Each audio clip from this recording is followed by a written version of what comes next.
നമസ്കാരം.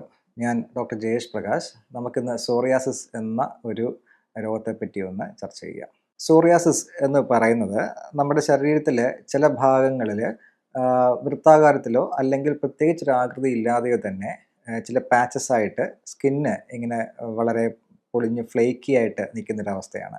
അത് ചിലരിൽ തലയോട്ടിയിൽ തലയോടിൻ്റെ ഭാഗമായിട്ട് മാത്രമായിട്ട് കാണപ്പെടുകയും ചിലർ ശരീരം മുഴുവനായിട്ട് തന്നെയും ഇത് കാണപ്പെടുകയും ചെയ്യുന്നുണ്ട്.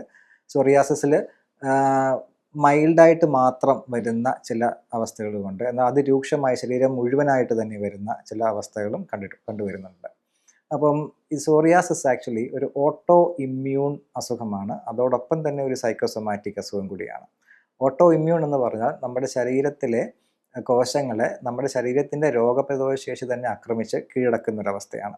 അപ്പം അതിൽ നമുക്ക് ചില രൂക്ഷമായ അവസ്ഥയിൽ ചികിത്സയ്ക്ക്, അതായത് പാരമ്പര്യമായിട്ടുള്ള ആയുർവേദ ചികിത്സയ്ക്കൊരു പരിമിതിയുണ്ട്. ആ അവസ്ഥയിൽ നമുക്ക് ബയോളജിക്സ് ഇഞ്ചക്ഷൻ പോലെയുള്ള ചില അവസ്ഥകളിലേക്ക് പോകേണ്ടി വരും. അതായത് നമ്മുടെ രോഗത്തിൻ്റെ പ്രതിരോധ ശേഷിയെ കുറയ്ക്കുവാൻ വേണ്ടിയുള്ള ഇഞ്ചക്ഷൻസാണ്. അങ്ങനെ ഉള്ള ചികിത്സകൾ എടുക്കേണ്ടുന്ന ചില അവസ്ഥകളുണ്ട്. അതല്ലാതുള്ള സാമ്പ്രദായികമായിട്ടുള്ള ആയുർവേദ ചികിത്സകളും നമുക്ക് ചെയ്യാവുന്നതാണ്. ആ ചികിത്സകളിൽ നമുക്ക് പഞ്ചകർമ്മ ചികിത്സ തന്നെയാണ് ഏറ്റവും പ്രാമുഖ്യമായിട്ട് വരുന്നത്.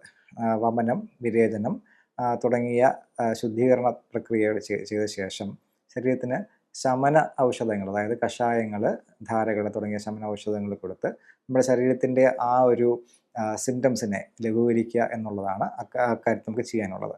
എന്നാൽ ഓട്ടോ ഇമ്മ്യൂൺ ഒരു അസുഖമായതുകൊണ്ട് തന്നെ ഇത് വീണ്ടും വരാനുള്ള സാധ്യത ചിലരിലെങ്കിലും നമുക്ക് കണ്ടുവരാറുണ്ട്.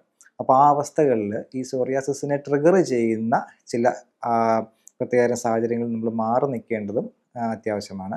ചിലരിൽ തണുപ്പായിരിക്കാം, നല്ല തണുപ്പുള്ള അവസ്ഥയിലോട്ട് പോകുമ്പോൾ സോറിയാസിസ് ട്രിഗർ ആവുന്നതായിട്ട് കാണുന്നുണ്ട്. ചിലർ ഇൻഫെക്ഷൻസ് ഇതിലൊരു കാരണമായിട്ട്, സ്കിൻ ഇൻഫെക്ഷൻസ് പ്രത്യേകിച്ചും ഒരു കാരണമായിട്ട് വരാറുണ്ട്.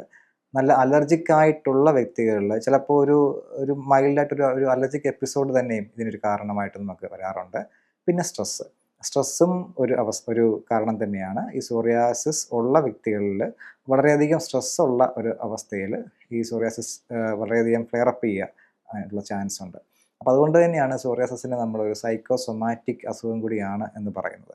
നമ്മൾ ഇത്തരത്തിൽ ആയുർവേദത്തിൻ്റെ സാമ്പ്രദായികമായിട്ടുള്ള പഞ്ചകർമ്മ ചികിത്സകളും ശമന ഔഷധങ്ങളും കൊടുത്ത ശേഷം മനസ്സിനെയും കൂടെ ഒന്ന് കാം ചെയ്യുന്ന തരത്തിലുള്ള ചികിത്സകൾ ചെയ്യേണ്ടത് വളരെ അത്യാവശ്യമാണ്.